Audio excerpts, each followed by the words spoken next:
Hello everyone, आज की हमारी एक्सरसाइज 3.3 जिसके क्वेश्चन नंबर आज हम 3 से करेंगे। क्वेश्चन 1 और क्वेश्चन नंबर 2 मैं लास्ट पार्ट में समझा चुका हूँ। देखिए, जो क्वेश्चन नंबर 1 और 2 था वो पूरा पैरेललोग्राम पर था और पैरेललोग्राम की मैंने पूरी डेफिनेशन आपको फर्स्ट पार्ट में समझा दी है। तो जिसने अभी तक वो वीडियो नहीं देखी है प्लीज़ एक बार ज़रूर चेक कर लें, क्योंकि वहाँ पर मैंने पूरा बेसिक कॉन्सेप्ट इसका पूरा क्लियर कर दिया था। ठीक है, अब क्वेश्चन नंबर आज का थर्ड है, can a quadrilateral ABCD is a parallelogram if, और पार्ट फर्स्ट का जो लिंक है वो डिस्क्रिप्शन में दिया हुआ है, एक बार जरूर चेक कर लेना। ठीक है, तो कैन आ क्वाड्रिलेटरल मतलब मैंने बताया था आपको पार्ट फर्स्ट जब किए थे, एक क्वाड्रिलेटर के पार्ट ये पैरेललोग्राम हुआ, ट्रेपेजियम हुआ, रोम्बस हुआ, ये सब बेटा क्वाड्रिलेटर के ही पार्ट्स होते हैं। ठीक है, तो quadrilateral ABCD be a parallelogram if angle D plus angle B is equal to 180 degree. क्या बेटा पैरेललोग्राम में आपके ये जो दिया हुआ है, सपोज करो पहले अपन बनाते हैं एक पैरेललोग्राम। ठीक है, और पैरेललोग्राम क्या होता है, जिसकी अपोजिट साइड पैरेलल होती है, ये मैंने पहले बता दिया था। और पैरेलल मतलब क्या होती है, जिसकी रेखाओं को आप जो लाइंस होती है उनके आगे कितनी भी बढ़ाओ वो कहीं पर भी जाके ना मिले, वो लाइन पैरेलल लाइन कहलाती है। तो आज की हमारी एक्सरसाइज 3.3 जिसका पार्ट है हमारा आज फर्स्ट हो चुका है, सेकंड है। ठीक है, पैरेललोग्राम क्या होता है, ये पैरेललोग्राम है, ये मैंने पैरेललोग्राम बना दिया बेटा। क्वेश्चन नंबर आज हमारा थर्ड है, इसका नाम देता हूं मैं A, यहां पर B, यहां पर C और यहां पर D। बहुत आसान क्वेश्चन है। सबसे पहला जो फर्स्ट पॉइंट है वो फर्स्ट पॉइंट क्या है, angle D plus angle B क्या 180 डिग्री होगा क्या। अब ध्यान से समझिएगा।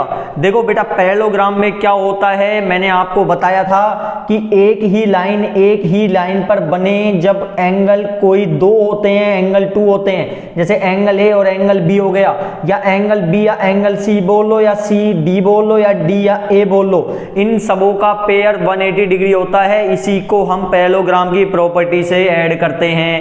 आगे समझ में नहीं आया तो हम क्या बोलेंगे, angle A plus angle B ऐसे इस प्रकार से जो होता है। और इसका मैंने कारण बताया था, इस वाले एंगल को एडजस्टिंग एंगल बोलते हैं। ये मैंने प्रॉपर्टी आपको जब पैरेललोग्राम का डेफिनेशन पूरा समझाया था मैंने बता दी थी। ठीक है, तो एंगल D देखो बेटा कहाँ है, यहाँ है, एंगल B कहाँ है, यहाँ पर है। तो बेटा क्या इनका सम 180 होगा क्या, देखो चांस है, हो सकता है, लेकिन कंफर्म नहीं है कि हमेशा ही हो, क्योंकि अपोजिट एंगल सपोज करो, मैंने बताया था आपको कि पैरेललोग्राम पर एक ही लाइन पर बने एंगल जो होते हैं, जैसे एंगल A और एंगल B बन रहा है, तो इनका सम होगा बेटा हमेशा 180 डिग्री, यानी इसको हम बोलते हैं एडजस्टिंग एंगल। ठीक है, ऐसे ही B प्लस C का भी 180 होगा, C प्लस D का भी 180 होगा, और A और D का भी 180 होगा। और पैरेललोग्राम में मैंने क्या बताई थी, आपकी अपोजिट साइड हमेशा इक्वल होगी। यदि ये 60 डिग्री है तो ये भी कितना होगा, 60 होगा। समझ आया कि नहीं आया आपको। तो ऐसा कंफर्म थोड़ी है कि दोनों का योग, दोनों का सम 180 हो जाए, पॉसिबल नहीं है। ये पॉसिबल तब होगा जब यहाँ पर 90 हो, यहाँ पर 90 हो, क्योंकि तब अपोजिट साइड क्या हो जाएगी, इक्वल हो जाएगी। तो ऐसा पॉसिबल नहीं है, तो हम क्या लिख देंगे यहाँ पर नो। आगे समझ में आपको। अब देखिए इसका सेकंड पॉइंट क्या है बेटा, AB is equal to DC is equal to 8 centimetre और AD is equal to 4 centimetre. अब बेटा ध्यान से समझिएगा, मैंने बताया था आपको पैरेललोग्राम में अपोजिट साइड पैरेलल होती है एंड इक्वल भी होती है। ठीक है, तो हम क्या कह सकते हैं कि इस वाली साइड के पैरेलल ये वाली साइड है, इक्वल भी है, और इस वाली साइड के ये वाली साइड है। क्लियर बेटा। तो आप देखो AB कितना है, AB 8 सेंटीमीटर है और DC भी 8 सेंटीमीटर है। तो देखो ये तो बिल्कुल प्रॉपर्टी बिल्कुल सही है, क्योंकि दोनों अपोजिट साइड है वो बराबर हो गई। AD कहाँ है, यहाँ पर 4 सेंटीमीटर है बेटा। ठीक है, अब देन और आपको एक और लिखा हुआ था यहाँ पर BC बराबर 4.4 सेंटीमीटर। अच्छा BC कहाँ है, ये रहा 4.4। तो बेटा अपोजिट साइड इक्वल, देखो ये वाला पेयर तो इक्वल है, लेकिन ये वाला इक्वल है क्या, नहीं है ना, तो ये भी एक पैरेललोग्राम की प्रॉपर्टी में नहीं होगा। देखो कितना आसान क्वेश्चन है। ठीक है, अब क्वेश्चन नंबर 3 देखिए, इसका थर्ड पॉइंट क्या है, angle A is equal to 70 degree और angle C is equal to 65 degree. क्या पॉसिबल है क्या, ये आपको बताना है यहाँ पर भी। अब देखो बेटा ये भी पॉसिबल नहीं होगा, क्यों, क्योंकि हमेशा क्या होता है पैरेललोग्राम में अपोजिट एंगल इक्वल्स होते हैं। तो angle A equal angle C होगा, तो एंगल A 70 है तो ये भी क्या होना चाहिए था, 70 होना चाहिए था, जबकि 65 है तो ये पॉसिबल नहीं होगा। और आप कारण लिखो तो लिख सकते हो कि opposite angle are equal, but here opposite angle are equal होने चाहिए। हम क्या लिखेंगे भाई, अपोजिट एंगल क्या होने चाहिए, इक्वल होने चाहिए। लेकिन यहां पर एंगल ए है वो एंगल सी के इक्वल नहीं है। कहां इक्वल है, ठीक है, आपको तो यस नो में बताना था एक तरह से, ठीक है। तो यहां पर ये क्लियर हो गया। अब बात करते हैं क्वेश्चन नंबर 4 की, बहुत आसान।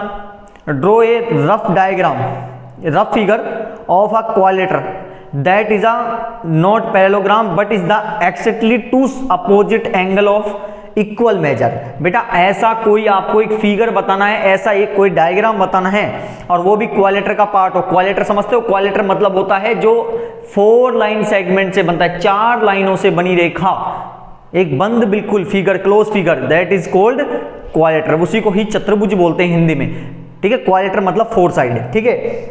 आपको ऐसा बताना है जिसके जो बिल्कुल पैरेललोग्राम नहीं होना चाहिए, लेकिन उसकी 2 अपोजिट एंगल क्या होनी चाहिए, इक्वल्स होने चाहिए। और एक बात याद रखना, ऐसा डायग्राम एक ही डायग्राम होता है और वो डायग्राम है काइट। क्या है बेटा, काइट। काइट कैसे, काइट का डायग्राम कुछ इस प्रकार से बनता है, बनता है नहीं बनता, बनता है। तो इसमें क्या होता है बेटा कि अपोजिट जो ये एंगल है ना, ये एंगल इसके इक्वल होता है और ये वाला एंगल इस वाले के इक्वल होता है, ठीक है। लेकिन ये पैरेललोग्राम नहीं है, ठीक है, सॉरी क्वाड्रिलेटरल, हाँ पैरेललोग्राम नहीं है, ठीक है। तो इसका आंसर क्या होगा, काइट होगा।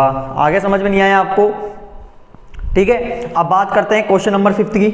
The measure of 2 adjusting angle of parallelogram ratio 3:2, find the measure of each of angle of the parallelogram. बेटा एडजस्टिंग एंगल की रेशियो दिया हुआ है, और रेशियो जब भी आपको देगा उनकी वैल्यू आप x में ले लो, इससे आपका क्वेश्चन बहुत आसान तरीके से हो जाएगा। एडजस्टिंग एंगल क्या होते हैं, एक ही लाइन पर बने 2 एंगलों का जो सम होता है वो ही एडजस्ट एंगल कहलाता है, और उनका सम होता है 180 डिग्री। क्लियर। तो हमारा कौन सा क्वेश्चन है, 5th क्वेश्चन। सबसे पहले इसका डायग्राम बनाइए आप। हम पहले बनाएंगे एक पैरेललोग्राम। ये मैंने बनाया पैरेललोग्राम। यहां पर नाम की बोलने का क्या नाम देने, कुछ भी दे सकते हो आप, A B C D, आप P Q R S दे दो, कुछ भी दे सकते हैं, ठीक है। अच्छा एडजस्ट एंगल क्या होते हैं, एडजस्ट एंगल बेटा एक ही लाइन पे बनते हैं। तो सपोज करो मैंने इस लाइन पे दोनों एंगल बना दिए, आप यहां पे भी बना सकते हो, ऐसे कोई दिक्कत नहीं है। अच्छा इनका रेशियो दिया हुआ है 1 का 3 है, तो 1 का 3 रेशियो ऐसे दिया हुआ है 3:2, तो 1 को ले लो 3x और 1 का हो जाएगा 2x। आगे समझ में, x में वैल्यू ले लो, ठीक है, एडजस्ट एंगल। अच्छा हम जानते हैं कि we know that sum of adjacent angle is equal to 180 degree. हम जानते हैं कि जो एडजस्ट एंगल होते हैं उनके सम कितना होता है, 180 डिग्री होता है। और एडजस्ट एंगल कौन कौन से, एंगल ए और एंगल बी, इनका सम कितना होगा बेटा, 180 डिग्री होगा। ए की वैल्यू कितनी है 3x, बी की value 2x is equal to 180 degree. 3 + 2 कितना हो गया, 5x is equal to 180 degree. आ रहा है समझ में आता है आपको। आप क्या करेंगे, हम x को बाहर करेंगे, और x को जब बाहर करते हैं तो बेटा 5 अपॉन में चला जाता है, तो x की वैल्यू क्या आ गई, 5 3 जा 15, 5 6 जा 30, तो 36 डिग्री आ गया, ठीक है। अब यहां तक कोई दिक्कत आपको, तो बेटा जो आपका एंगल a होगा 3x, तो 3 × x की value 36 is equal to 108 degree होगा। एंगल B कितना है, 2x है, तो 2 × x की वैल्यू 36, ये होगा 72 डिग्री। अब यहां तक तो आपका आ गया। अब हम जानते हैं वी नो दैट, क्या जानते हैं कि opposites angles are equal in parallelogram. क्या होते हैं अपोजिट, आप लिख दो यहां पे, क्या लिखेंगे आप कि opposites angles are equal in parallelogram. हम जानते हैं कि अपोजिट एंगल क्या होते हैं बेटा, पैरेललोग्राम में इक्वल्स होते हैं, होते नहीं होते। इस वाले एंगल के इक्वल कौन सा होगा, ये वाला एंगल होगा, और इस वाले एंगल के इक्वल ये होगा। Angle A equal angle C होगा, एंगल ए इक्वल किसके होगा, एंगल सी के होगा, और एंगल जो डी है वो एंगल बी के होगा, ठीक है। अच्छा ए का मान हमने निकाला था, ए का मान कितना था 108 डिग्री, तो एंगल ए का मान कितना था 108 डिग्री था, तो एंगल सी का भी क्या होगा 180, क्योंकि अपोजिट एंगल इक्वल होते हैं, ठीक है। और ऐसे ही आपने बी का निकाला था नहीं निकाला था, तो बी का कितना है 72 डिग्री, तो इसलिए जो डी का मान होगा वो किसके इक्वल होगा, बी के, और बी का कितना है 72 डिग्री। तो देखो बेटा दो एंगल तो हो गए 108, एक 72 और दूसरा 108 और 72, क्योंकि चार एंगल जो आपने निकाले हैं वो इसी प्रकार निकले हैं। ठीक है, अब देखिए हमारा next question 6, two adjusting angle of parallelogram have equal measure. बेटा यहां पर रेशियो दिया हुआ था, अब यहां पर इक्वल मेजर का है। यदि सपोज करो एक एंगल 3x है तो दूसरा भी 3x है। एक आपको मैं बता रहा हूं, find the measure of each of angle of parallelogram, तो प्रत्येक एंगल आपको फाइंड करने हैं और पैरेललोग्राम में 4 साइड होती है इसलिए 4 एंगल्स आएंगे।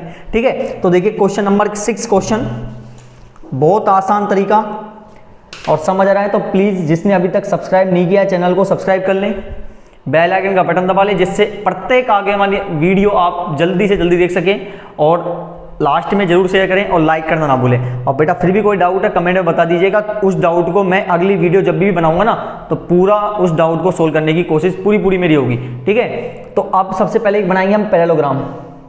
ये हमने बनाया पैरेललोग्राम। ठीक है बेटा, नाम दे दीजिए आप इसका, मैंने दे दिया P, Q, R और S दे दिया। ठीक है, यहाँ तक पैरेललोग्राम हो गया। अच्छा बेटा यहाँ पे क्या बोला है कि जो एडजस्टेड एंगल है किसके, पैरेललोग्राम के, वो इक्वल है। अब सपोज करो आपने P को मान लिया x, तो एडजस्ट एंगल का मतलब ये वाला भी क्या होगा, क्योंकि इक्वल है तो ये भी x होगा, सीधी सी बात है। तो आप यहाँ पे क्या लिखोगे, एक लाइन वही आपकी we know that sum of adjacent angle is equal to 180 degree. तो एंगल P और एंगल Q का वैल्यू कितनी होगी, 180 डिग्री होगा। एंगल P कितना है x, Q भी x is equal to 180 degree. x और x कितना हो गया, 2x is equal to 180 degree. x को हम बाहर कर देंगे, 2 किस में चल जाएगा, पौन में चला जाएगा, तो x की वैल्यू कितनी आ जाएगी बेटा, यहाँ पर आ गई 90 डिग्री। आ गई नहीं आई, आ गई। तो जो अब आप देखो x की वैल्यू P है, Q भी है, तो 100 P बराबर, तो एंगल P बराबर 90 डिग्री होगा और जो Q बराबर होगा वो भी 90 डिग्री होगा। अब हमें फाइंड करना है R और S, ये हमें फाइंड करना है। तो हमें पता है कि opposites angles are equal in parallelogram. हम जानते हैं कि अपोजिट्स एंगल क्या होते हैं, इक्वल होते हैं। तो एंगल P के इक्वल कौन सा होगा, एंगल R होगा, और एंगल Q के इक्वल कौन सा होगा, एंगल S होगा।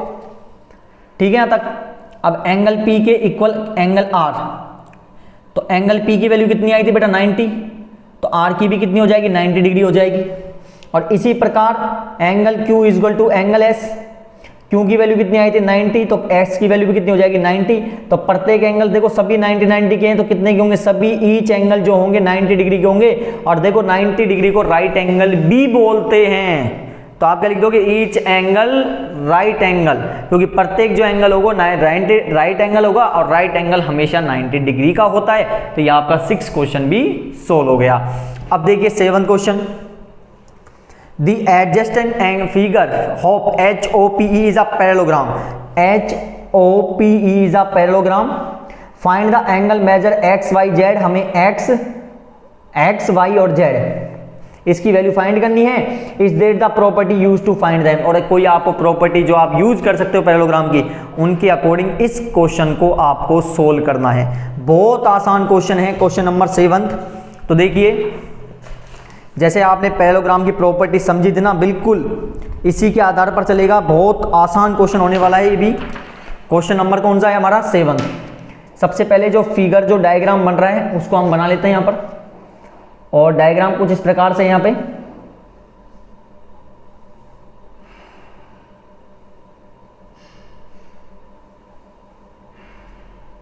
यहाँ पर दिया हुआ है x, यहाँ पे दिया हुआ है z, यहाँ पे दिया हुआ है 40 डिग्री, यहाँ पे दिया हुआ है बेटा 70 डिग्री, और यहाँ पे दिया हुआ है y। सबसे पहले बेटा नाम लिख दीजिए इनका, A, B, C and D। अच्छा यहाँ पर क्या है, यहाँ पे आपको बोला है कि HOPE इज अ पैरेललोग्राम, यह हमें बोल रहा है। और हम जानते हैं प्रॉपर्टी पैरेललोग्राम की जितनी भी प्रॉपर्टी हमने पढ़ी हुई है। ठीक है, तो अब देखिए सबसे पहले थोड़ा ध्यान से समझिएगा तब समझ आएगा ये। ये एंगल बाहर है ना, इसको अंदर करो। और मैंने एक प्रॉपर्टी आपको हमेशा बताई है कि जब भी कोई एंगल बाहर है उसको इंटीरियर करोगे, यानी एक्सटीरियर कोई एंगल बाहर दिया हुआ है उसको इंटीरियर करने के लिए 180 में से माइनस करते हैं, और इंटीरियर को भी एक्सटीरियर करने के लिए 180 में से माइनस करते हैं। ठीक है, तो एंगल बी को हम अंदर करेंगे तो 180 में से माइनस कर देंगे तो हमारे पास आ जाएगा 110 डिग्री। तो बेटा मैंने ये अंदर कर दिया, अब कितना हो गया, 110 हो गया। आ रहा है समझ में आता, कितना आसान होता जाएगा ऑटोमेटिक। अब पैरेललोग्राम में हमें पता है अपोजिट एंगल इक्वल होते हैं, तो एंगल बी किसके इक्वल होगा, एंगल डी के। कारण क्या है, अपोजिट एंगल, और अपोजिट एंगल पैरेललोग्राम में इक्वल होने वाले हैं। तो एंगल बी की वैल्यू कितनी है बेटा, 110, और एंगल डी मतलब क्या है, एक्स, तो ये एक्स की वैल्यू आ गई। देखो कितना आसान तरीका है, ऐसे करना है बस हमको। ठीक है, एक्स की वैल्यू आ गई हमारे पास। अब देखो मैंने आपको प्रॉपर्टी बताई थी बेटा, जब कोई टू पैरेलल लाइन है, पैरेलल लाइन पता समझ क्या होती है, जिनको आगे आप बढ़ाते जाओ वो कहीं पर भी जाके ना मिले, ऐसी लाइन पैरेलल लाइन कहलाती है। ठीक है, अब जब कोई पैरेलल लाइन को कोई लाइन काटती है इस टाइप से, तो बेटा इनके ये वाला एंगल इस वाले एंगल के इक्वल होता है, और ये वाला एंगल इस वाले एंगल के इक्वल होता है। तो इसका मतलब इसको हम बोलते हैं इंटीरियर अल्टरनेटिव एंगल। याद रखना क्या होता है, interior alternative angle. Interior alternative angle क्या है, जब आपके इस वाला जैसे एंगल 1 है जो एंगल 2 के इक्वल हो, एंगल 1 एंगल 2 के इक्वल हो, और एंगल 3 और एंगल किसके 4 के इक्वल हो, तो ऐसा प्रॉपर्टी आपके इंटीरियर अल्टरनेट एंगल कहलाएगी। आगे समझ में नहीं आया आपको, तो अब आपके क्या लिखोगे यहां पर कि जो एंगल y का मान है वो कितना होगा, 40 डिग्री के इक्वल होगा। कैसे, क्योंकि ये 40 डिग्री देखो मैंने बताया था टू पैरेलल लाइन है और इसको एक इंटरसेक्टर इस प्रकार काट रही है, तो ये क्या होते हैं, एक ये वाला एंगल और इस वाले एंगल के बराबर होता है। ये मैंने आपको यहाँ पे बताया था। कारण क्या लिख दोगे, इंटीरियर अल्टरनेटिव एंगल। ये लो y का वैल्यू भी निकल गई। अच्छा y की वैल्यू कितनी आ गई बेटा, 40 डिग्री आ गई। अब आप देख रहे हो z की वैल्यू आपको फाइंड करनी है, अब क्योंकि z ही बचा है, तो z को फाइंड करने के लिए देखो एक ट्रायंगल बन रहा है बेटा, बन रहा है नहीं बन रहा है ट्रायंगल, और ट्रायंगल कौन सा बन रहा है, तो लिख दो ट्रायंगल ABC। अब ट्रायंगल ABC, और हम जानते हैं वी नो दैट, हम जानते हैं कि sum of all angles of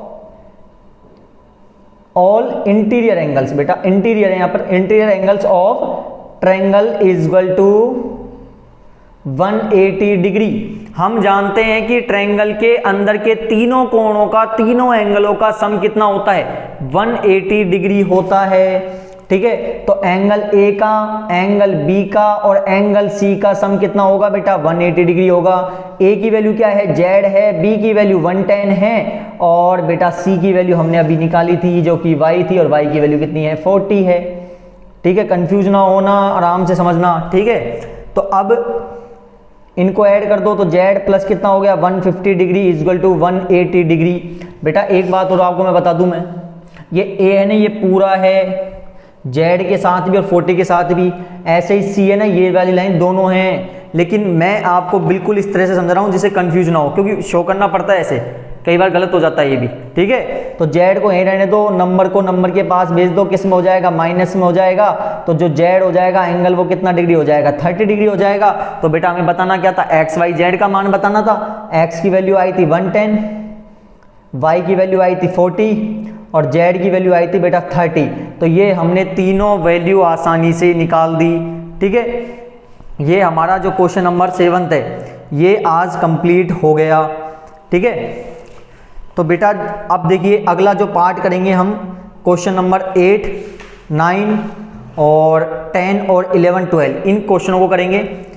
ठीक है, तो प्रत्येक पार्ट देखो, पहला पार्ट मैंने डाल चुका हूँ मैं, उस पर वीडियो डली हुई है और उसमें पूरा बेसिक मैंने पैरेललोग्राम का बताया था, लेकिन अब भी मैंने आपको पूरा समझा दिया। जब हम पार्ट 2 को भी करें तो अगला जो पार्ट होगा पार्ट 3 होगा, जो कि ट्रेपेजियम के क्वेश्चन आने वाले हैं। कहीं इसमें पैरेललोग्राम के भी हैं, 8, 9, 10, 8, 9 है जो, सॉरी वो आपके पैरेललोग्राम के हैं, लेकिन उसके आगे जो 10, 11, 12 है वो ट्रेपेजियम के हैं। और ट्रेपेजियम क्या है, इसकी प्रॉपर्टी मैं सारी बताने वाला हूँ आपको अगले पार्ट में। ठीक है, तो प्रत्येक पार्ट देखने के लिए बेटा देखो चैनल को जरूर सब्सक्राइब करें जिन्होंने नहीं करा, और वीडियो को लाइक करें, शेयर करना ना भूलें। और बेल आइकन का बटन दबा लें, जिससे प्रत्येक प्रकार की वीडियो का आपको नोटिफिकेशन जल्दी से जल्दी मिलता रहे। बहुत बहुत धन्यवाद।